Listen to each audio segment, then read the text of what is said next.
Séminaire Patrick Vallas, séance 2457. Bon, on va appeler cette session de l'interprétation dans la psychanalyse. Alors, vous connaissez sans doute ce proverbe stupide attribué à la sagesse des nations. Déjà, rien que le terme de sagesse des nations, quand on sait ce qui s'est passé entre tous ces pays depuis toujours, c'est un peu gros. Enfin, là, cette sagesse disait que, elle profère, verba volant, scripta manent. Les paroles s'envolent et les écrits restent. Ce qui vaut quand même pour nous ces entassements de livres qui pourrissent dans la poussière des étagères des bibliothèques. Ça c'est vrai. Une fois qu'on a écrit un livre, on le met dans une bibliothèque, on est content de l'avoir chez soi, mais c'est rare qu'on le reprenne. Ça. Alors, la psychanalyse, elle réplique tout de suite que c'est pas du tout comme ça. C'est que lui, la psychanalyse, elle dit scripta volant, les écrits qui s'envolent, et d'ailleurs, il suffit d'écrire on vous la vole, vous connaissez l'histoire de la lettre volée, on vous la vole, et quand vous écrivez des documents, vous les planquez, parce que si quelqu'un rentre chez vous, il va vous les voler. Bon, voilà. Et donc, scripta volant et verba manent. Les paroles restent. On le dit tout simplement parce que il s'agit de l'inconscient. Là, c'est parce qu'on sait que l'inconscient existe qu'on peut dire ça. Bon, l'inconscient que déchiffre Freud, qui est un savoir bien réel, que Lacan définit comme structuré comme un langage. Et il le dira tout le long de son enseignement. Dès le départ, il va chez Freud, et il va chercher les termes que Freud emploie, et Freud, qui ne dispose pas du concept de structure ni de la linguistique à l'époque, parle des termes en termes d'enchaînement, de constellation. Il n'y a pas de négation dans l'inconscient. Il utilise toute une série de termes qui montrent bien qu'il s'intéresse au texte. Dans ce qui est dit, le texte qui s'écrit, et que c'est de ça que se constitue l'inconscient. Voilà. L'inconscient, lui, il est inoubliable, et il se rappelle à nous par les manifestations qui viennent en répétition de ces formations qu'on appelle de l'inconscient, mots d'esprit, lapsus, oubli des noms propres, psychopathologie de la vie quotidienne, et tout le tralala, quoi. Et vous le savez, c'est quand même un savoir assez emmerdant. C'est bien connu. Ceci témoigne, d'une façon radicale, que l'historiole de Freud n'a rien à voir avec les historioles qui se sont passés avant lui, donc ce qu'on rappellerait comme ça, plus ou moins, l'histoire de l'humanité. Parmi les grands penseurs, et tout un chacun aussi bien. Lacan utilise ce terme d'historiole parce qu'il ne croit pas à l'histoire, avec un grand H. Ça ne veut pas dire qu'il méconnaît des événements très importants qui ont bouleversé les choses au cours de l'humanité, comme ça. Jalonne, disons, le cours de l'histoire, et vous savez que les historiens ont un mal fou à définir ce que c'est que l'histoire, parce que c'est quand même constamment parasité par des points de vue idéologiques, et c'est très difficile de dire qu'il y a une histoire officielle, chez nous en tout cas, c'est l'histoire des rois et de tous les possédants, tous les rois et toutes les aristocraties. Donc Freud, avec sa découverte, introduit et arrache à l'énigme de ce qu'est le réel un bout de réel. Un bout de réel, c'est une expression de Lacan qu'on voit rarement rarement utilisé dans nos milieux, je ne comprends pas pourquoi. C'est vrai qu'il le dit un peu à la fin, et que c'est ça qui le préoccupe, de trouver un moyen, un signifiant nouveau, qui lui permette de sortir un nouveau bout de réel. C'est pour indiquer tout simplement que il n'y a pas beaucoup d'événements comme ça dans l'existence, et dans la sagesse des nations, dans l'histoire officielle. Alors, pour évoquer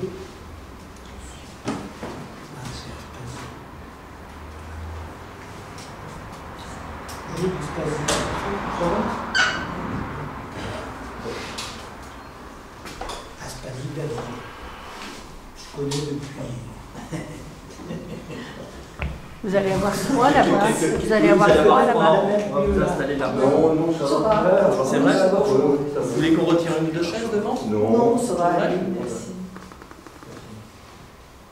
Donc ces historiens qui comme vous savez qui chez nous fait l'histoire de la psychanalyse et qui se revendique comme une historienne, qui raconte une histoire de la psychanalyse qui a l'air très entendue par beaucoup de gens.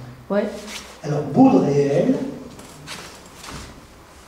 qui apparaît, il y en a eu beaucoup dans l'histoire justement officielle de la sagesse des nations. Donc, il y a eu Newton, par exemple, qui a arraché un bout de réel que les philosophes ne pouvaient pas trouver, hein, et qui démontre qu'effectivement, qu'il a découvert les lois de la gravitation. Mais ce qui est très important dans cette histoire-là, c'est qu'il fait apparaître que le réel est orienté. Ça, c'est très important, l'histoire de l'orientation du réel par les lois de la gravitation. Cela veut dire aussi, puisqu'il n'y a que des bouts de réel, que le réel, c'est pas un tout, c'est plutôt un pas tout, comme l'écrit Lacan. Moi, je le mets là, je pense que c'est important. Parce que ce réel, en fait, il est plein de fissures, on peut y faire des coupures, on peut le déformer, on peut faire des trous dedans. C'est d'ailleurs ce qu'on fait en général quand on parle du réel à partir du signifiant. Ce qui illustre très bien les jeux des petits-enfants à la plage qui, avec leurs doigts, vous remarquerez, c'est très fréquent, font des trous et sont manifestement fascinés de voir l'eau de la mer remonter alors que c'est la marée basse. Ça, c'est une illustration de comment ça peut déjà, dans un âge très jeune, les enfants qui cherchent ça, ce mystère-là. Alors, évidemment,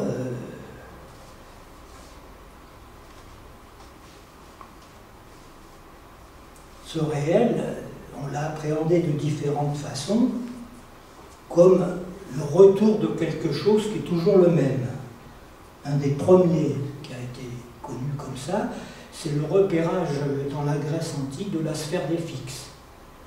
C'est-à-dire qu'on savait que les astres venaient à la même place, et donc c'était un repère par rapport au réel, donc dans la mesure du temps.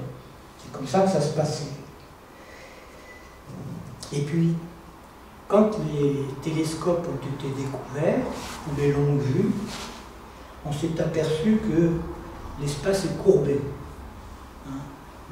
Le mystère des parallaxes, par exemple, quand on regarde un astre à l'œil nu et qu'ensuite on prend une jumelle ou un télescope, on voit qu'elle n'est pas à la même place, qu'il y a une courbure de l'espace.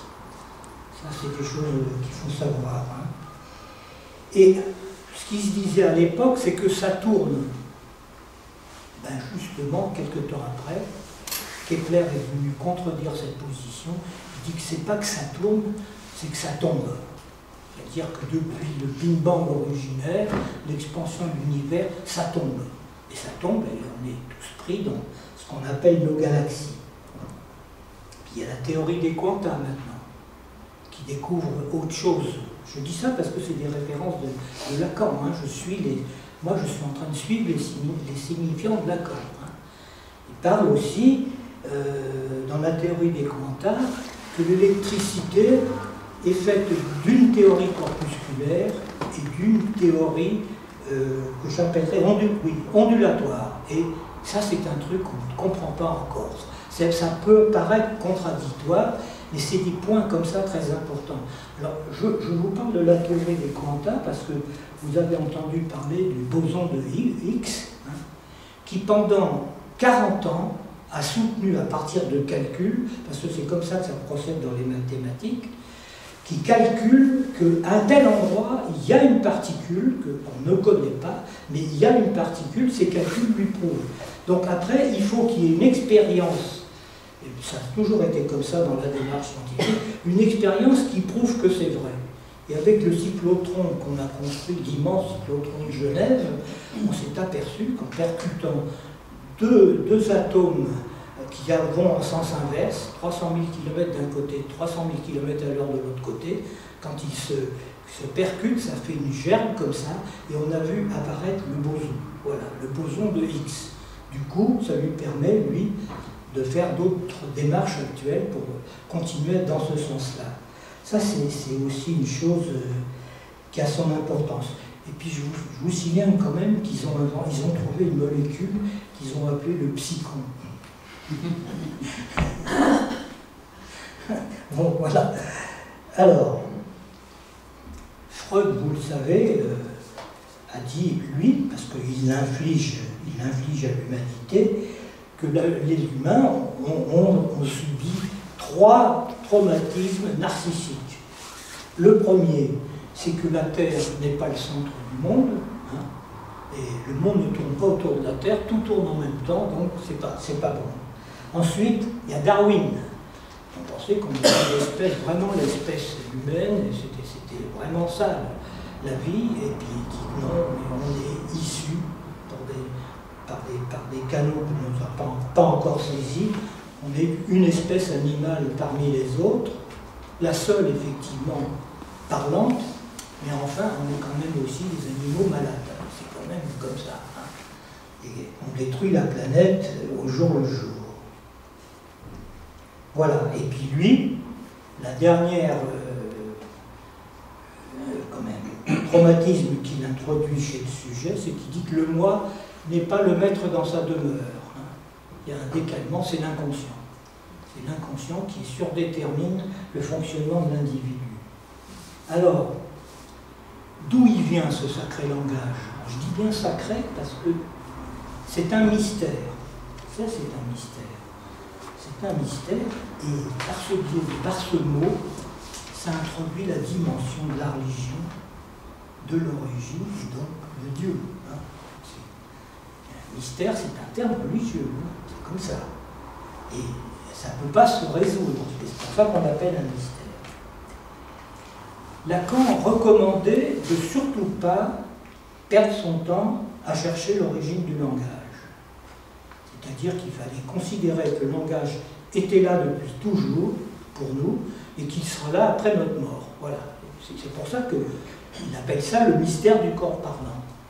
On ne sait pas pourquoi, mais c'est comme ça. C'est à prendre comme ça.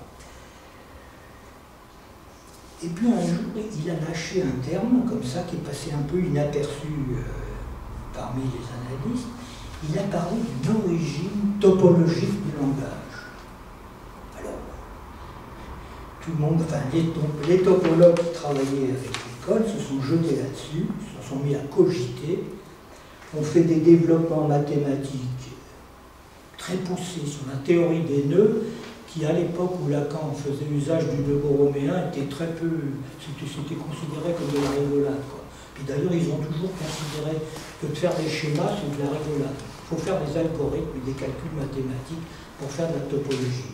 En tout cas, des gens de chez nous ont fait ce travail-là et effectivement, au bout d'un certain nombre d'années, ils ont trouvé l'origine du langage. C'est vrai, hein, c'est quand même bouleversant. L'origine du langage, c'est une origine sans origine. Voilà, c'est qu'ils ont trouvé la bouteille de Klein ou la bande de Mébus. Voilà. Parce que j'avais suivi leurs travaux. Et effectivement, je ne comprenais pas ce qu'ils faisaient, mais bon, j'étais un peu sidéré. Je dis ça parce que, je l'avais rappelé ici, Lacan considère que nous, on a affaire à un réel qui brûle, c'est le symptôme.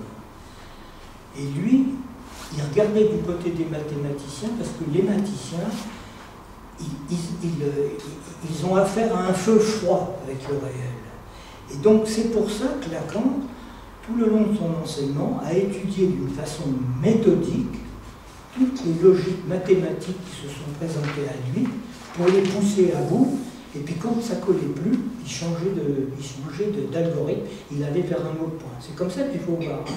La théorie Euler, la théorie des ensembles, les nœuds, tous ces trucs-là, la théorie des contrats, tout ça, ce sont des choses. Et je vous rappelle bien que le nœud borroméen, contrairement à ce qu'on s'imagine, c'est pas la fin du tout de l'enseignement de Lacan.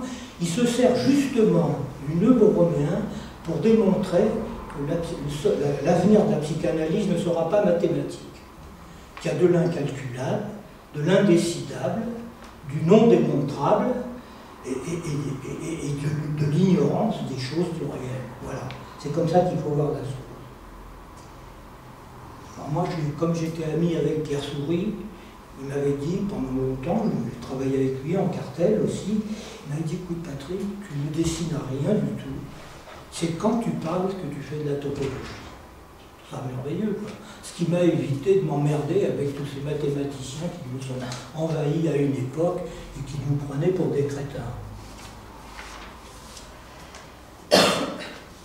Et à cette époque, Lacan disait que, à l'époque, il disait « je cherche pas, je trouve ». Il empruntait l'expression à Picasso, et puis quand il était avec son nœud borroméen au tableau à baver comme ça, des difficultés considérables, il dit là je ne suis pas du tout en train de trouver, je cherche. Voilà. Il a laissé tomber le borroméen. Il a laissé tomber parce qu'il avait amené quelque chose de nouveau. C'est comme ça chez Lacan.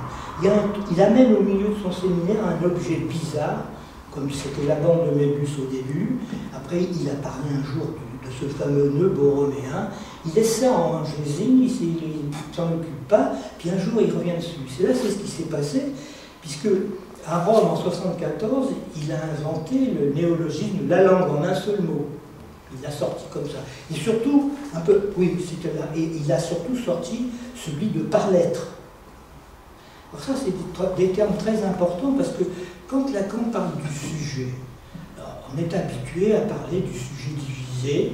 On a un mal fou à représenter dans notre écriture. Il suffit de prendre le dollar et puis c'est tout. Et puis on met le dollar, on peut le mettre en italique si on veut que ce soit le sujet comme ça. Et Lacan, et puis quand on entend ça, on finit par l'objectiver dans l'individu. On dit le sujet, c'est le sujet, c'est l'individu. Et Lacan, finalement, à partir de encore, il a sorti effectivement le truc. Le sujet de la psychanalyse, c'est l'individu qui a un corps, une histoire, une jouissance particulière et un nom propre. Donc il l'assimilait à l'individu tout en n'en faisant pas l'individu. Et c'est très important des choses comme ça à comprendre chez Lacan, parce que sinon, quand on parle de l'analysant, ou de l'analyse, ce sont des sujets divisés. Ils sont quand même des personnes. Ça, c'est très important que Lacan ait introduit ça. Donc voilà, la topologie quand on parle. Comme nous sommes des praticiens de la parole, notre pratique ne repose que sur l'usage de la parole, et bien nous sommes des topologues par essence. Voilà, c'est comme ça. Donc les paroles restent, et c'est ce qui permet justement dans la cure, dans la pratique de la psychanalyse, pour le sujet, de retrouver les signifiants de son accrochage à la chaîne signifiante, inconsciente, pour changer le cours de son histoire. Et peut-être se rendre la vie un peu plus amie, quand ça peut marcher. Au fond, Lacan définit la psychanalyse, ou l'éthique de la psychanalyse, comme étant une éthique du bien-dire. Alors, le bien-dire, ça ne veut pas dire parler bien des choses. On peut parler des horreurs tout en étant dans le bien-dire. C'est comme ça qu'il faut voir la chose. Et il souligne que la psychanalyse ne met pas sur la voie d'écrire. Il précisait d'ailleurs que quand quelqu'un vient le voir parce qu'il veut devenir écrivain, il lui dit « Ah non, surtout pas, parce que vous ça va être une catastrophe pour vous.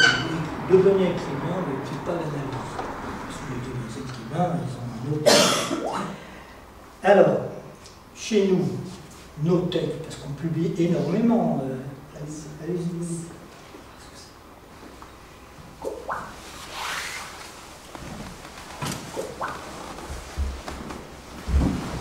Dans la psychanalyse, il ne s'agit pas de littérature, justement. Nous ne sommes pas des écrivains. Quelqu'un d'autre qui essaie de se connecter, c'est pour ça. Mais ce n'est pas pour s'en désintéresser. C'est pas pour s'en désintéresser parce que les écrivains, pour Lacan, ce sont quand même des hommes de vérité. Et qu'ils ont des choses à nous transmettre. Très important parce qu'il définit comme homme de vérité l'écrivain, l'agitateur révolutionnaire et les poètes. Le psychanalyste ne serait peut-être pas un homme de vérité, je sais pas. Hein? Il ne peut pas être un homme de vérité, puisque lui, il ne croit qu'au mi-dire. Hein? La vérité, on ne peut que la mi-dire, on ne peut pas la dire toute. Ça, c'est important, comme la vérité qui sort du puits à demi nue, mais elle sort que le buste du puits de la vérité. C'est comme ça. Alors lui, il ne parle pas de littérature, il invente un nouveau léologie qui s'appelle liturateur. Alors liturateur a une histoire intéressante. Vous voyez, après je vais arriver sur l'interprétation. C'est une histoire intéressante parce que Lacan a inventé ça à son retour du Japon. Alors, pour raconter, il a eu une mésaventure à cette époque-là. Il voulait aller en Chine avec Solers. Et puis, il a demandé un visa, mais comme il voulait être accompagné par une femme qui était avec lui, les Chinois lui ont refusé le visa parce que ce n'était pas sa femme. Alors, vous voyez, les révolutionnaires, la famille conjugale moderne, ils sont aussi dedans. Et la famille conjugale moderne n'avait pas près de s'effacer. Ce qu'on voit actuellement. C'est quelque chose de très solide. C'est comme ça, c'est une structure. C'est comme ça, on n'y peut rien. Une forme de structure. Alors il invente le terme de liturateur. C'est-à-dire que, d'abord, petite anecdote, parce que ça permet d'avoir gardé ça en mémoire, tous ces trucs. Il fait son truc au Japon, il fait des interventions devant des salles qu'il écoute. Les Japonais, ils écoutent très bien les gens. Ils ne comprennent rien, mais ils écoutent, ils sont très polis. Et puis, il a affaire, après ces conférences, à un savant. On lui présente un savant japonais qui se met à lui expliquer ses travaux en japonais. Évidemment, Lacan, il écoute, mais il comprend rien, mais il écoute. Et ce qu'il dit, il dit de toute façon, ça n'est pas d'importance que je comprenne rien. Ce qu'il me dit va rentrer dans ma cervelle et descendre dans ma colonne vertébrale. Et comme ça, mes petits-enfants, ça ressortira chez mes petits-enfants. Très important parce qu'il est en train de dire que la transmission de la langue d'une génération à l'autre, entre générations voisines, s'opère de la même façon, et c'est même une des raisons pour lesquelles il dit qu'il n'y a pas de rapport sexuel, sauf entre les générations voisines. Ça ne veut pas dire qu'il parle de l'inceste accompli entre l'enfant et la mère, ou le père et la mère, ou le père et la fille. Ça veut dire simplement qu'il y a dans la langue parlée de la mère à son nourrisson qui vient de sortir du ventre de sa mère, moi je ne crois pas trop à ce qu'on raconte pendant la grossesse. Je ne crois pas qu'on entende quand on est un fœtus et qu'on est dans le liquide amniotique avec l'épaisseur des muscles, de la peau et tout. Quand on est sous l'eau, on n'entend pas grand-chose. Donc ça m'étonnerait qu'il y a des gens qui pensent que l'enfant il commence déjà à entendre la voix de sa mère. Il entend probablement des vibrations, peut-être qu'il considère que c'est sa mère qui parle, j'en sais rien. Peut-être qu'il sait déjà qu'il a... Ça, c'est des hypothèses que même Dolto n'a pas développées. Mais je sais qu'il y a des gens nouveaux qui le font. Donc, il voit par le hublot de son avion les raviments qui sont sur les montagnes de Sibérie, et qui correspondent aux canaux, aux raviments que font les eaux de pluie, le ruissellement des eaux de pluie. Alors vous voyez comment, c'est là qu'il appelle, il dit la littérature, littérateur, c'est-à-dire que notre écriture à nous, c'est une rature. Hein. Et Freud le dit bien quand il parle des traces de perception qui vont s'interposer et qui vont constituer l'inconscient entre ce qui est perçu, ce qui va être foulé et ce qui sera la conscience. La conscience qu'il n'arrive pas à placer nulle part. Il met l'inconscient entre les deux. Et il parle bien de traits de perception. Ça, c'est aussi important. Donc, c'est vrai que après tout, la mère, quand elle a son enfant, la mère, il n'y a pas que la mère, mais enfin, la mère, elle babille avec lui, elle fait des lallations, et l'enfant, on a vu ça, nous, dans des vidéos qui sont maintenant très diffusées dans le monde entier, où on voit le dialogue entre une mère et son petit nourrisson, qui est tout petit, il vient de sortir du ventre de sa mère, et ils échangent des onomatopées, des choses comme ça, la mère joue avec ça, et l'enfant, il jubile, il répète, tout ça. Donc, l'enfant, il est plongé dans un bain de langage, et il s'en imprègne, comme faisait Lacan avec le savant au Japon, ça lui rentre dans le corps, et le corps, comme dit Lacan, se laisse aller à écrire. Voilà. Il se laisse aller à écrire des marques qui seront constitutives de l'inconscient, structuré comme un langage. Donc, le ruissellement des paroles, de la lallation, des lallations, c'est comme ça que ça se passe. C'est de là que se constitue l'inconscient. Dans un second temps, l'enfant. Et ça se produit très tôt. Un enfant, c'est maintenant connu, dans l'heure qui suit sa naissance, il connaît déjà son nom. Parce que tout le monde le répète dans la salle d'accouchement. Tout le monde répète son nom, l'assistante sociale, comment il s'appelle. Et l'enfant, il entend ses phonèmes et il les reconnaît. Ça s'est prouvé, ça s'est démontré maintenant. Hein. Donc, se laisse à écrire. Et la langue pénètre dans le corps, plonge ses racines profondément dans le corps et parasite sa jouissance. Voilà comment ça se passe. Et Lacan précisera que l'inconscient freudien, il est structuré comme un langage et qu'il est bien réel. Hein. Réel, et en plus de ça, noué aux symptômes, comme il le démontre, comme il le montre, parce qu'il ne le démontre pas, le neuroméen n'est pas fait pour faire des démonstrations, mais pour montrer quand on ne peut pas dire les choses.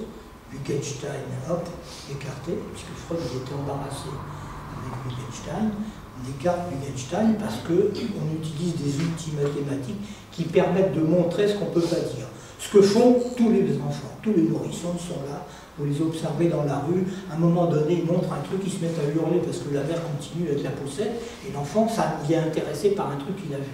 Un petit chien, ou un autre bébé dans son berceau, quoi, dans sa poussette. Voilà. Donc ce sont ces traces mnésiques qui sont constitutives de l'inconscient, structurées comme un langage, et qui est bien réel. Il n'y a pas deux inconscients comme on nous l'a dit pendant quelques années précédentes, où il y avait un inconscient qui serait l'inconscient langage et un inconscient qui serait un inconscient la langue. Voilà, ou alors ça c'était du côté de chez nous, et de l'autre côté de nos grands amis de l'école de la cause, nous avons perdu de vue, qui eux parlaient de l'inconscient transférentiel, celui qu'on et l'inconscient non transférentiel. Sur un mot, ils ont trouvé dans la préface de l'édition anglaise du séminaire 11. Lacan a utilisé le terme de comment c'est le lesps dans l'abs. Le leps dans l'abs, c'est-à-dire l'espace dans l'absence. Mais Patrick, si c'est comme ça que se manifeste. Si je peux me permettre, l'inconscient réel, c'est dans l'école de la cause. Hein? L'inconscient réel, c'est dans les séminaires de Miller, à l'école de la cause. Oui, c'est eux les premiers qui l'ont inventé. Oui, oui, on sait bien ce qui a tourné autour. Moi, de toute façon, je ne crois pas au plagiat. Le plagiat, ça n'existe pas. Voilà, c'est comme ça. Oui, on prend son bien où on le trouve et on s'en sert autrement. De toute façon, de structure. Alors, le fait humain du don, qui est quand même quelque chose de très important, est lié à tout usage de la parole, ce qui va situer la psychanalyse au centre de toutes les sciences humaines. Ce qui fait que la psychanalyse n'est pas réductible ni à la neurobiologie, ni à la médecine, je suis obligé de dire là, ni à la pédagogie, ni à la psychologie, ni à la sociologie, ni à la science des institutions, ni à l'ethnologie, ni à la mythologie, ni à la science des communications, ni non plus que la linguistique, et ces formes dissidentes se désignent d'elles-mêmes en ce qu'elles la font tout cela qu'elle n'est pas. D'ailleurs, ça va loin. Alors évidemment, Lacan insiste en disant que la psychanalyse leur a donné une réflexion et qu'il faut s'en informer. Mais comme je l'avais dit ici une fois, quand on s'informe, on est déformé, puisque c'est ça que ça veut dire. Hein, on est déformé. Ça, c'est des propositions qu'il a faites quand il a dit ça à l'époque. C'était en 1953, quand il faisait des propositions pour un institut de psychanalyse. À la SPP, il était encore membre de l'international, et puis il a fait ce geste de démissionner, et puis après on connaît la suite, il n'a jamais été réintégré. Alors, toutes ces disciplines, elles ont des systèmes d'interprétation, bien sûr, elles interprètent les choses, elles ont des façons d'attraper le réel qui n'est pas du tout dans la même logique que la nôtre, et néanmoins, quand même, je vais pas en parler de celle-ci, tous ces trucs-là. Par contre, il faut dire quelques mots sur les rapports de l'interprétation analytique par rapport à l'interprétation dans le discours universitaire qui s'appelle l'herméneutique. Hein, très important. Je le dis parce qu'actuellement, il y a une poussée qui vient de l'université par le biais de la formation des départements de psychologie et donc de formation de psychologues qui lorgnent du côté de la psychanalyse, qui pensent qu'il faut qu'ils aient le diplôme de psychologie pour pouvoir exercer la psychanalyse plus tard. Ils ne sont pas tous comme ça, il y en a qui restent ce qu'ils sont. Et il y a quand même introduction là-dedans d'une vision de l'interprétation que, moi, quand je regarde les textes, qui ressemble à l'herméneutique, c'est-à-dire qu'on donne du sens. On donne du sens. Et quand on donne du sens, on n'est pas loin de la religion. Hein? Bon, je ne peux pas en dire plus là-dessus, chacun se débrouille comme il veut.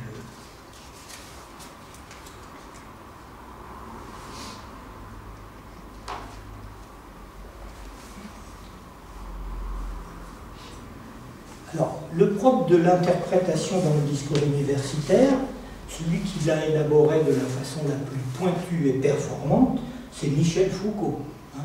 L'herméneutique du sujet, c'est un cours qu'il a donné à l'université. Moi, je l'ai lu, j'ai travaillé ça, je trouve ça absolument génial.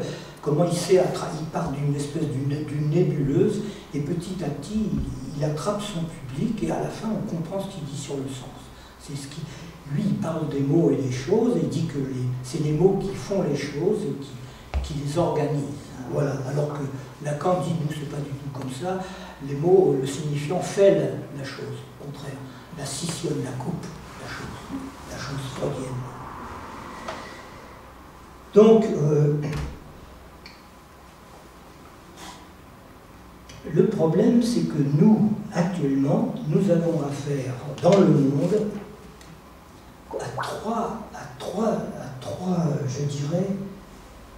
à trois positions. Je ne sais pas comment nommer ça. Bon, nous ne méconnaissons pas que l'homme est un animal politique, Aristote l'a dit, que nous sommes aussi un animal religieux, parce qu'on a besoin de faire des liens, c'est Lacan qui l'a dit, l'homme est un animal religieux, et d'ailleurs il met au défi quiconque de démontrer qu'il est athée, et que c'est pas gagné du tout. Hein. Il dit que seuls les théologiciens du Vatican sont des athées, et il proposerait de les intégrer dans l'enseignement de la psychanalyse pour qu'on devienne des athées. Enfin bon, on dit. Alors voilà, il y a trois champs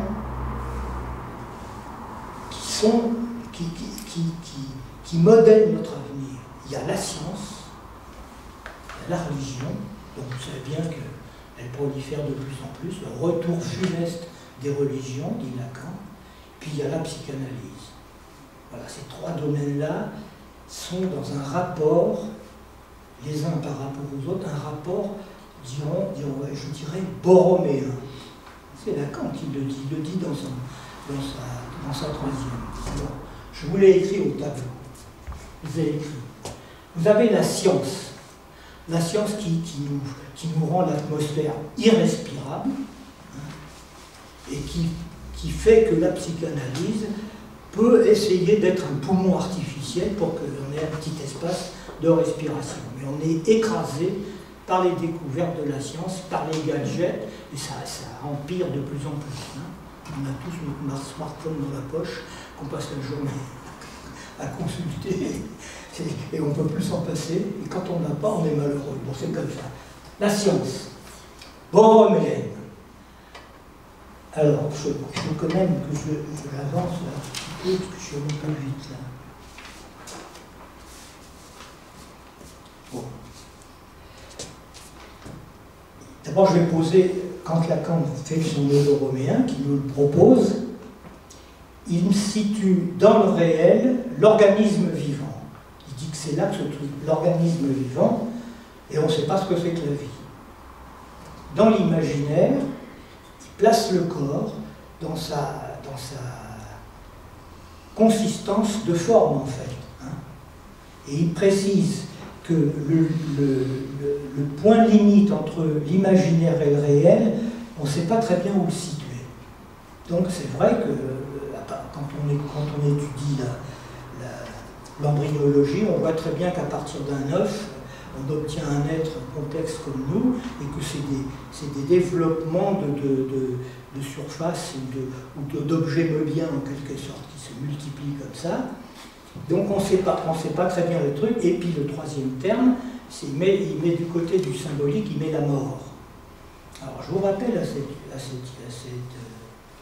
histoire, parce que vous savez que Freud a développé ce concept de la pulsion de mort et de la pulsion de vie, en disant que la pulsion de mort c'était la jouissance, et que la pulsion de vie c'était éventuellement le désir indestructible du début jusqu'à la fin, c'est-à-dire que de la naissance à la mort, le désir il ne change jamais, que vous le vouliez ou non, il est indestructible. Il peut y avoir des accidents en cours de route, il est suda. Donc il appelle ça lui, Freud, il appelle ça la pulsion de vie. Et la jouissance qui est trop forte serait la pulsion de mort. Or non, justement, c'est une erreur. Hein. Il n'y a que des corps qui peuvent jouir. Hein. Les morts, apparemment, jouissent pas. Enfin, peut-être chez les revenants, mais on n'est pas sûr de cette histoire-là. Hein. Ça qui se passe. Donc, la jouissance, c'est du côté de la vie. Ça commence à la chatouille, et puis ça va jusqu'à la grande flambée. Le corps ne tient pas le coup, il se dissout.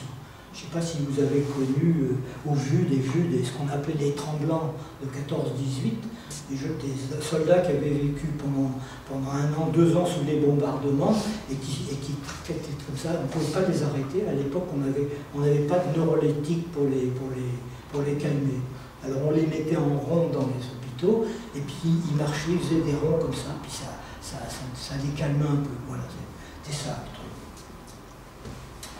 Alors, où j'en suis moi avec cette histoire-là? J'ai un peu perdu le fil de ce que j'avais à dire.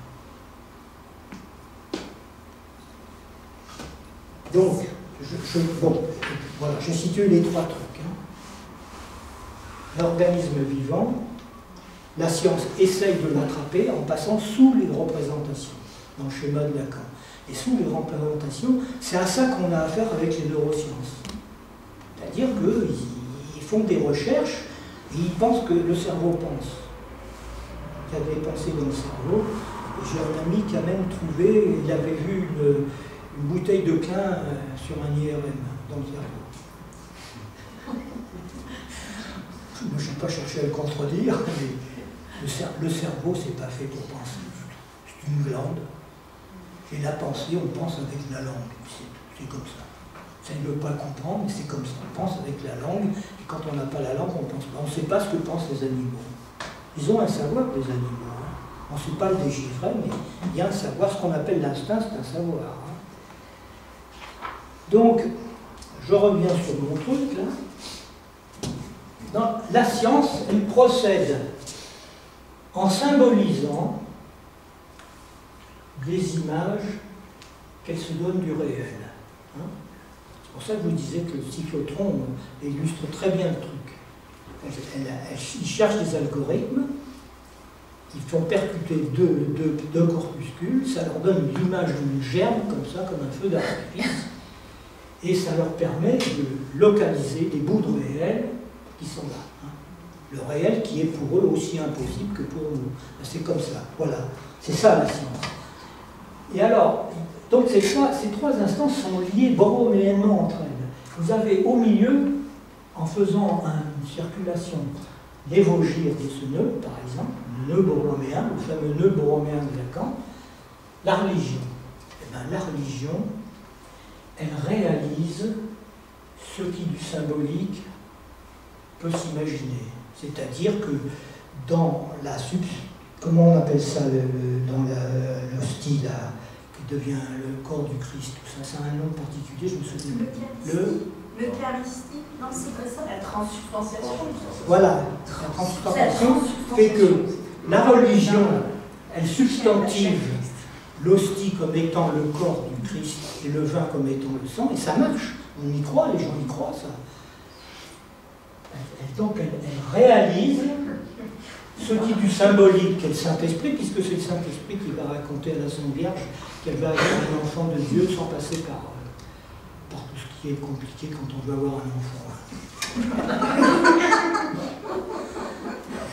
Voilà.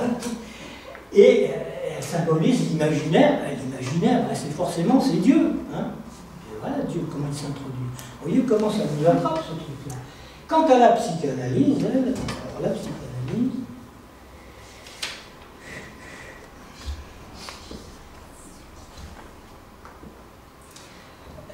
psychanalyse, elle invente ce qui du réel peut se symboliser. C'est pour ça que Lacan il était tout le temps en train de chercher des machineries mathématiques pour essayer de cerner sa notion de réel comme impossible à dire et à écrire, mais qui en même temps, il fallait l'écrire pour pouvoir en avoir un témoignage. Et donc, on le cerne. On le cerne. Voilà, c'est ça qu'il veut dire. Alors, lui, évidemment, il s'arrange avec Dieu. Il dit que Dieu, c'est Dieu. Il l'appelle Dieu. Ce qui est quand même pas mal, quand même Dieu, je viens. Dieu, parce que Dieu, c'est le dire. Voilà. Dieu, c'est ce qui fait être la vérité, ce qui en décide à sa tête. Alors, il suffit, comme dit Lacan, il suffit de Dieu comme moi, donc tout un chacun c'est pareil, c'est la vérité, pas moyen d'y échapper. Et si Dieu me trompe, tant pis, la vérité par le décret de Dieu. Hein, les hommes politiques, ils connaissent très bien ça. Hein, comme ça. Hein.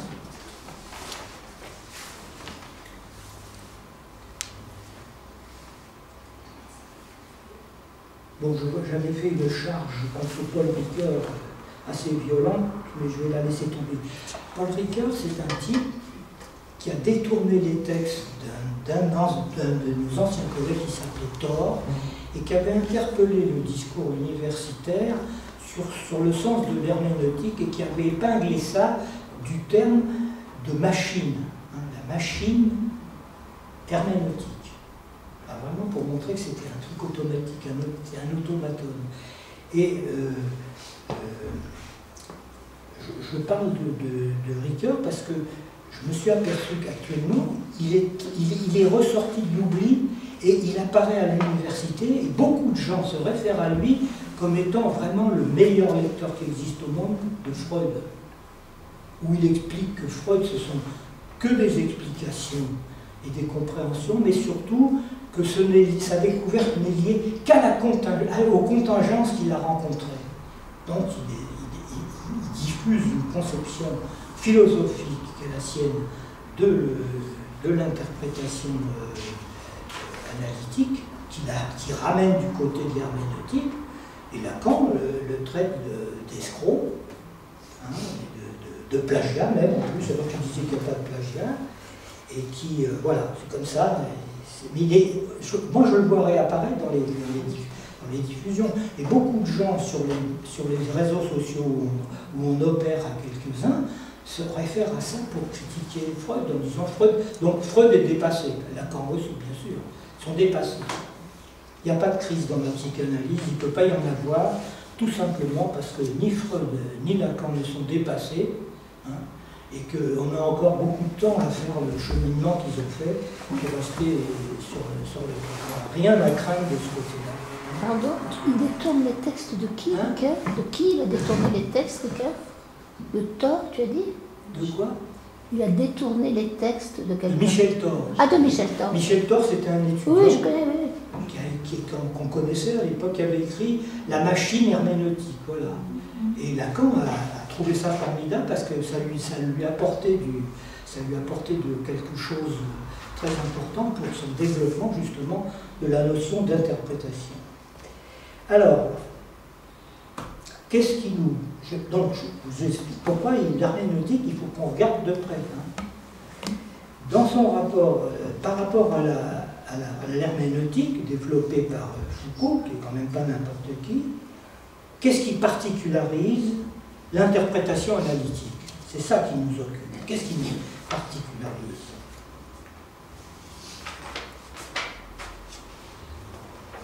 Qui nous particularise par rapport à toutes les autres formes d'interprétation. D'abord, il faut dire que dans la cure analytique, l'analysant ne découvre pas sa réalité, mais sa vérité.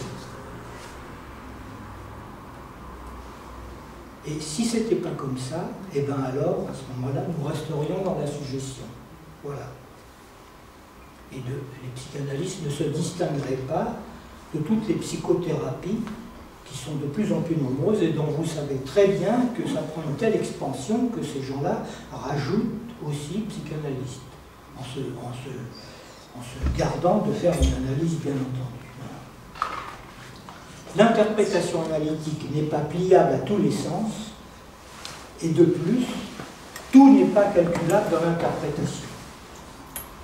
Freud pousse le bouchon très loin, lui, mine de rien. Hein. Il dit que le rêve, plus le rêve est incertain, plus il est significatif. C'est quand même très étonnant. Hein? Incertain. Incertain, il dit. J'entends pas. Il utilise le mot incertain pour le rêve. Oui, il dit le mot incertain, oui, c'est ça. C'est le mot de Freud. Et plus il est significatif. Et il donne l'exemple du rêve de l'injection à Irma. Alors vous connaissez le développement, il raconte qu'il a rêvé d'une de ses patientes qui s'appelait Irma, qui est venue se plaindre parce qu'elle avait quelque chose dans la gorge, un tumeur ou un truc comme ça, et on lui faisait le reproche qu'il ne l'avait pas bien soigné en gros. Et dans le rêve, il y a des personnages qui arrivent et qui se moquent de Freud, de son entourage. C'est le rêve, ça. Hein. Et puis, à la fin du rêve, ça se termine par la formule atriéthylamine. Et qu'est-ce que fait Freud? C'est quand même une formule mathématique, une formule de la chimie qui existe. Freud connaissait ça, puisqu'il avait étudié ça. Il dit, là, ça pointe ce qu'est le désir. Hein. Et que donc, lui, sa culpabilité qu'il ressent dans le rêve, c'est qu'il pense qu'il a peut-être trop désiré sa patiente. C'est arrivé plusieurs fois chez Freud. Il dit très souvent, elle est très belle, cette analysante, c'est une jolie femme. Il utilisait ces termes-là. Il n'avait pas peur de... Mais il n'était pas d'accord avec Ferenczi, hein, qui était pour la technique pratique. Quoi, hein.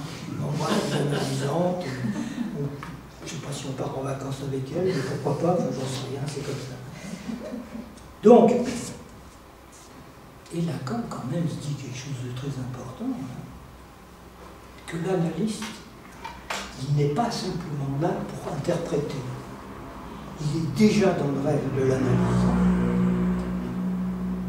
l'analysant qui va prendre rendez-vous avec lui, de l'analysant qui n'est pas encore chez lui. Il Et il précise la chose suivante, que l'analysant et l'analyste sont frères, c'est une citation, parce qu'ils sont les fils du même discours, même si le transfert se caractérise par sa disparité subjective. L'analyste dans le dispositif se positionne comme tenant lieu de semblant de l'objet A cause du désir, et l'analysant est le sujet divisé. Donc, dans cette formule du transfert comme sujet supposé savoir, il faut saisir que ce qui est supposé, ce n'est pas le sujet, c'est le savoir inconscient de celui qui est en analyse. Évidemment, l'analyste, il y met de sa peau, hein, c'est même exigé, il y met de quelque chose de son réel, ce qui justement est ce qui lui est le plus inconnu. Hein, c'est là qu'on touche à l'éthique de la psychanalyse. C'est quand même pas rien comme de dire des choses comme ça. Une éthique qui repose sur le réel et pas sur les significations, sur la butée du réel, sur ce qui est impossible. C'est ça, Lacan lui dit souvent, quand il échoue dans un truc et qu'il dit que c'est impossible, il dit donc il y a le réel. Hein, quand on parle de le réel, c'est quand on se cogne, c'est ça que ça veut dire. Hein. Alors, lien social à deux. Le seul parmi tous les discours qui est un lien social à deux. Hein, avec, dans la rencontre initiale, des entretiens préliminaires, en face à face, que Lacan appelle être un corps à corps, où justement l'impétrant, celui qui veut faire une analyse, module sa demande et qui ne peut trouver sa réponse que dans l'offre d'un désir venant de l'analyste. Donc le désir de l'analyste, il anticipe ce que va faire l'analysant. Il anticipe la demande de l'analysant. Donc c'est faux de dire que ce qui fabrique les analyses, c'est les analystes. Sinon la passe n'aurait aucun sens. Si Lacan a mis en place cette procédure de la passe, Dieu sait les choses qui se sont passées autour, c'est pour dire qu'il voulait arriver à trouver comment on peut devenir analyste et comment on peut le prouver à la collectivité. Ça, c'est un point très important. Et dans ce dispositif analytique, corps à corps, évidemment, ça va mener à un moment, qui est un fait de structure, où le sujet ira sur le divan.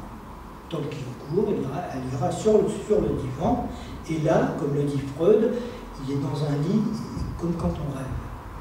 Et les regards ne se croisent plus, ce qui n'est pas toujours vrai, mais enfin c'est comme ça, parce que Freud disait que ça lui était pénible d'être toujours en face à face, et quand tout le monde fait l'expérience de ça, c'est vrai qu'il y a un côté qui détend. Hein. Pas pour ça que l'analyse d'or, contrairement à ce que racontent les méchants. Bon. Dans le dispositif, l'analyste calcule. Il fait un pari. Et s'il fait un pari, il convoque la chance. C'est de son côté. Lui, l'analysant, il compte. Il compte les coups qui se répètent, les symptômes, tout ce qui lui arrive dans la vie. Mais en même temps, il compte qu'il n'a pas beaucoup compté dans son entourage quand il était sa plainte, comme ça, sa plainte.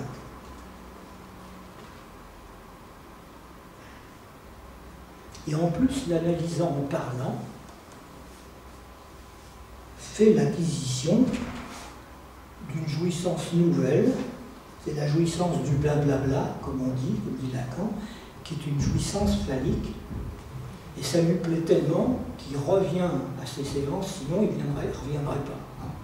C'est-à-dire que ça lui ouvre une forme de jouissance qui fait que quelque part, dans la pratique analytique, je vais dire la chose suivante, il y a quelque chose de l'ordre de la joie. La joie. Et je pense que dans l'acte analytique, du côté de l'analyste, il y a quelque chose de la joie qui existe. C'est pour ça que je suis très bouleversé quand je vois les réunions des analystes actuellement qui ont l'air d'être une tristesse à mourir et qui bon, enfin, j'insiste pas là-dessus parce que jouissance du blablabla, c'est de la jouissance phallique.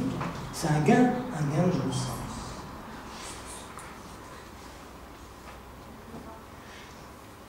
Alors, quand Lacan dit que l'inconscient est structuré comme un langage, il précise bien que ce n'est pas comme le langage. Hein. Ça, c'est très important aussi. Hein. Il est comme un langage. Élucubration de savoir sur la langue, dont l'inconscient sait y faire avec. Il sait faire avec la langue. Blabla qui sait très bien faire. Et cet inconscient structuré comme un langage qui est bien réel est d'un ordre d'écriture. C'est pour ça que l'analysant, il lit, et vous supposez qu'il va apprendre à lire de plus en plus. Voilà, c'est quelque chose qui est écrit. Ça, le corps s'est laissé à écrire quelque chose d'inoubliable. Et l'interprétation de l'analyste, vous allez voir, je le ramène petit à petit, c'est donner un supplément de signifiant à l'analysant. En gros, quand Lacan définit l'interprétation analytique comme une équivoque, ça ne veut pas dire que c'est flou, ça veut dire que c'est comme un carrefour. Ça ouvre des voies nouvelles, c'est-à-dire à la fois avec un E à la fin et un X également. Et ça, donc, ça apporte des signifiants supplémentaires à l'analysant, et ça signifie aussi que du coup, l'interprétation analytique, c'est un acte de création.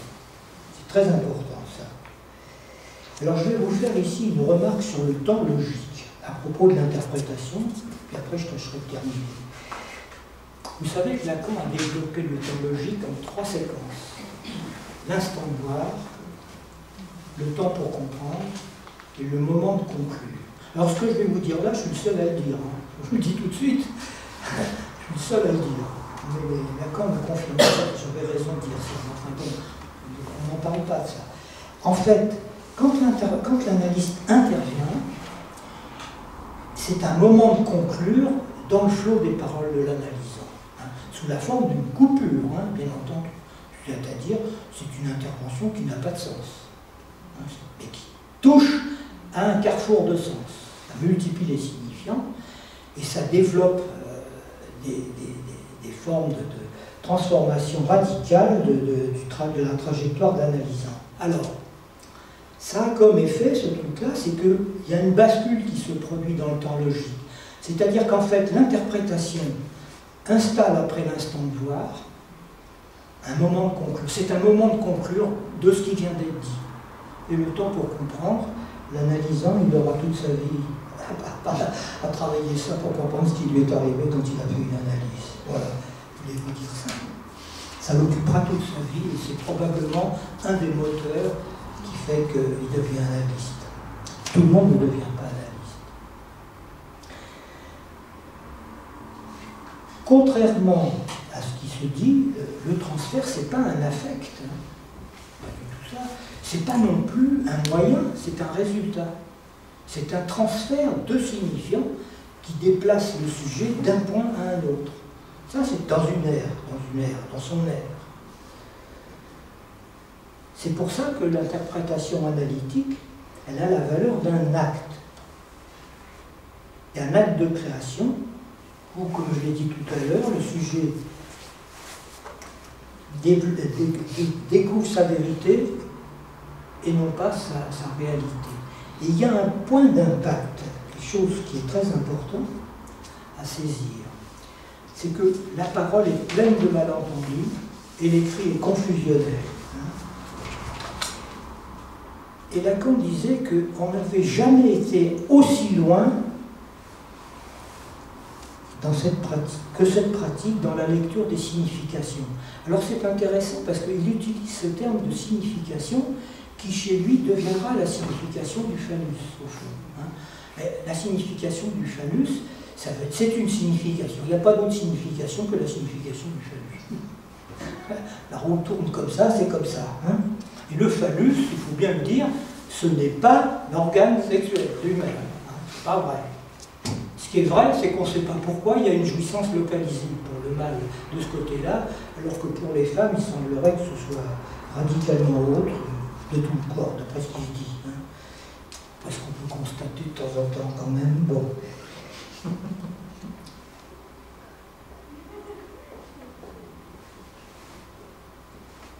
Et ce sont des conjonctions signifiantes qui se produisent dans la cure, du fait de ce travail, qui ont comme ça, comme dans la poésie, et pour mieux dire, dans notre poématique analytique. C'est-à-dire que quand Lacan abandonne le neuroroméen à un moment donné, il le regarde tout à la fin, mais il arrête de faire ça, il se met à parler de poématique. Il ne dit pas poésie parce qu'il est plus honnête que ça. Et ce noue un lien de cohérence entre le désir et son interprétation par une butée de saisir l'impossible, à savoir du sexe. C'est dans cette rencontre-là que le réel, comme fente, est recouvert et rattrapé par la coupure qu'introduit le signifiant, c'est-à-dire la dimension du sujet. Parce que le sujet, divisé, c'est la structure. C'est ça que ça veut dire. Donc la cure a pour fonction de les faire correspondants, comme ça. Ça joue un truc très important à ce niveau-là.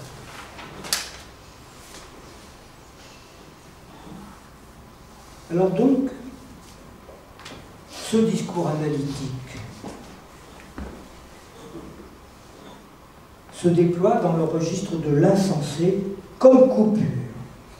Alors entendez-moi bien, je viens de passer des signifiants, puis au sens, et enfin à l'insensé, et j'en finis par l'absence.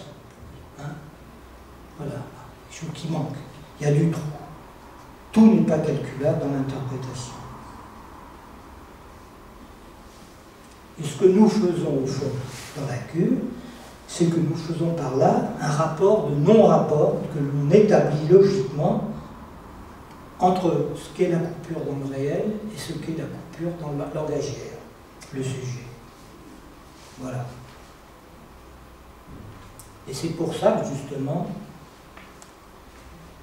la coupure, c'est le mode le plus pertinent de l'interprétation analytique.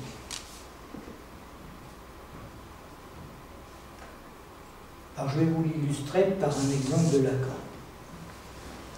Quand il dit, je vais essayer de faire comme lui, je ne sais pas si je vais y arriver, les noms du Père, les noms du Père, non, les noms du Père, les noms du Père. Vous connaissez la phrase, mais si je dis les noms du Père, vous voyez que c'est le même savoir, mais que ça n'a pas le même sens. Hein, c'est ça qu'il faut retenir. Et ça introduit une dimension nouvelle par une modulation de la voix. Et c'est vrai que quand on écoute les analysants et quand on parle avec des gens, on les saisit. Il y a une espèce de musique dans ce qui se dit. Il y a une modulation. Et c'est pour ça que Lacan propose d'aller, et invite les analystes à étudier l'écriture poétique chinoise, parce que le poète chinois ne lit pas son poème quand il le produit, mais il le chante. Voilà. Des questions? Hein? Des questions, Patrick? Comment? Des questions? Ah oui, oui, oui. J'ai beaucoup parlé quand même. Bon, 6h30, 7h30, ça va. Bon, bah, s'il y a des questions, j'essaie de répondre.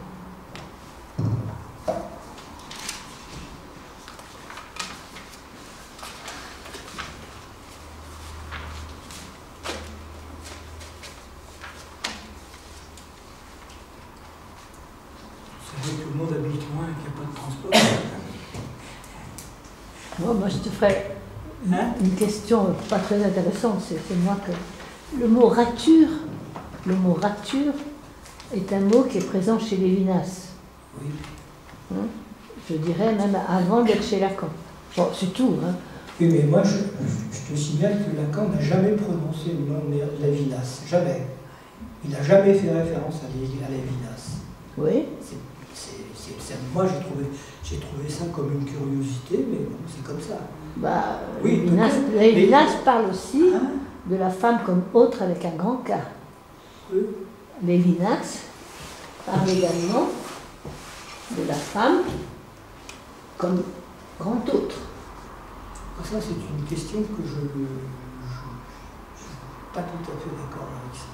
Ben, mais c'est dans Le Lévinas. grand hôte n'existe pas. Non, mais c'est dans Lévinas. Oui, c'est dans Lévinas, mais oui, mais qu'est-ce que c'est dans Lévinas? Je ne connais pas Lévinas. Oui. Mais Lacan connaissait parce que quand j'étais jeune interne à la Maison Blanche, Ils étaient venait ensemble. avec moi en analyse chez lui une grande lectrice de Lévinas qui a passé sa vie à parler de Lévinas. Donc on ne peut pas penser que Lacan ignorait Lévinas. Ça, Donc c'est pas il possible. n'aurait pas, mais il ne l'a jamais cité dans aucun. Ah, c'est ça que je veux je ne sais dire. pas pourquoi, mais en tout cas, Oh, il n'a jamais cité son nom. il ne l'ignorait pas. Pourtant, il a commenté 3000 personnes. Oui, je sais bien. Mais... Il n'a pas parlé de Lévinas du tout. Comme ça. Mais c'est pas un problème, ça. Non, mais c'est pas un problème, mais voilà. Non, mais Lacan, il a emprunté des trucs à part un peu tout le monde. Hein. Non, mais ça pouvait être intéressant de voir qu'est-ce qui fait qu'ils ont ce mot commun. Il y a quelque chose qui est intéressant avec la Chine, c'est, tu parlais de la poésie chinoise qui était chantée. Alors il y a une pratique qui est beaucoup moins poétique, ça s'appelle le Ling Chi. Et le Ling Chi, c'était une torture où en fait on coupait le corps du supplicié en le gardant vivant le plus longtemps possible. C'est ça. Avec Avec- ouais. ouais. Et oui. C'est Georges Bataille qui a Voilà, Georges montré Bataille. la vidéo. Et Georges Bataille, lui, donc c'est civilisation chrétienne quand même, on peut dire ça de manière un peu large, il ramène ça à la jouissance du supplicié. Et moi, ce que je proposais, c'était des choses beaucoup plus radicales, c'était le fait que le supplicié n'avait rien à dire. Par contre, il y avait une foule. Et là, s'il y avait un sujet qui avait affaire à la rature, eh ben, c'était le supplicié. C'est-à-dire que c'est pas des, on appelait ça le supplice des 1000 coupures. En fait, pour moi, ce n'était pas la coupure, c'est ça la rature. La Il ne rature, faut pas oublier que le supplicié, il était sous héroïne. ben, À haute, très haute dose. ça, c'est ce qu'on... Donc, moi, je l'ai vu cette vidéo, Oui. il sourit quand Oui. il découpe. Ce qu'on espère. Mais c'est pas vraiment- Mais c'était pour rappeler l'histoire de la rature parce que quand même, je reviens aussi sur cette analogie, c'est que ce qu'on appelle l'Empire du Milieu, l'idéogramme pour marquer l'Empire du Milieu, c'est quand même ce que nous, dans le champ de la psychanalyse, on appelle le sujet barré. C'est-à-dire c'est un corps, un signifiant, un corps, avec une rature. C'est ça l'Empire du Milieu. Lacan a-t-il vraiment dit que les Japonais étaient inanalysables? Parce que moi j'ai des patients japonais qui me questionnent toujours là-dessus. Moi, Et je connais pourquoi? les Japonais. Oui, ben, il a dit qu'ils étaient inanalysables. Alors moi, j'ai essayé de comprendre que c'est difficile de les comprendre. N'est-ce pas? Parce qu'il dit que les catholiques aussi, les vrais catholiques sont Oui, inanalysables. oui, oui. Bon, alors, moi j'ai compris ça comme ça. C'est-à-dire qu'au Japon, nous, quand on s'adresse à quelqu'un en Occident, on lui fait des saluts avant de lui parler. Hein, Henriette, bonjour, comment allez-vous? Je vous connais, je connais un tel. Les Japonais, c'est pas ça. Quand vous vous adressez à quelqu'un au début, quel qu'il soit, vous l'insultez. Je vais te parler, mais je sais que tu es un escroc, que tu vas me voler mon argent, ça dure un bon moment. Et quand chacun s'est dit ce qu'il pense de l'autre, à ce moment-là, ça s'arrête et ils se mettent à parler. Alors, Lacan disait que c'était ça, c'est-à-dire que les règles de la politesse n'étaient pas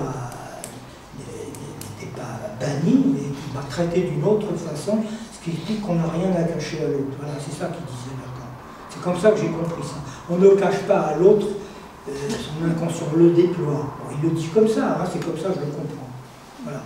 Alors, moi je connais les Japonais maintenant, y compris sur le net, ils font des travaux, ils font des analyses, ils sont même analystes. Il y en a. Ouais. Bon, bah oui. Alors, les vrais catholiques, c'est pareil. Moi, je ne comprends pas ce que ça veut dire, parce qu'il y en a eu des catholiques qui ont fait des analyses, mais je pense qu'ils sont inanalysables parce que l'Église catholique est peut-être celle qui est la mieux structurée par rapport au sujet, la structure du sujet. Donc les vrais catholiques, ceux qui croient à la religion comme ça et à Dieu, ils sont structurés de telle sorte qu'ils n'ont pas besoin de faire l'analyse. Et qu'ils n'en ont pas besoin et que l'analyse, ils sont inanalysables. Je pense que c'est ça que je veux dire. Sans plus, je ne peux pas en dire plus. C'est pas parce que là, ils mettent la cause du côté de Dieu, justement. Oui, il y a Tout Dieu. est causé Quand on par prend Dieu, Dieu, on est donc, sauvé. Hein. D'autant plus donc il n'y a pas de... qu'il est gentil, puisqu'il pas de on subjectivation. ira tous au ciel. Si on y croit vraiment, c'est formidable. Les martyrs, tout ça, c'est... Oui, bien sûr, on trouve des termes de... Régulièrement, on amène des termes de Freud, de Lacan ou de Freud. Ben, c'était là, oui, bien sûr. Bien sûr, c'était là. C'est quand même curieux qu'il ne l'ait jamais nommé. C'est bizarre, ça. Hein, jamais.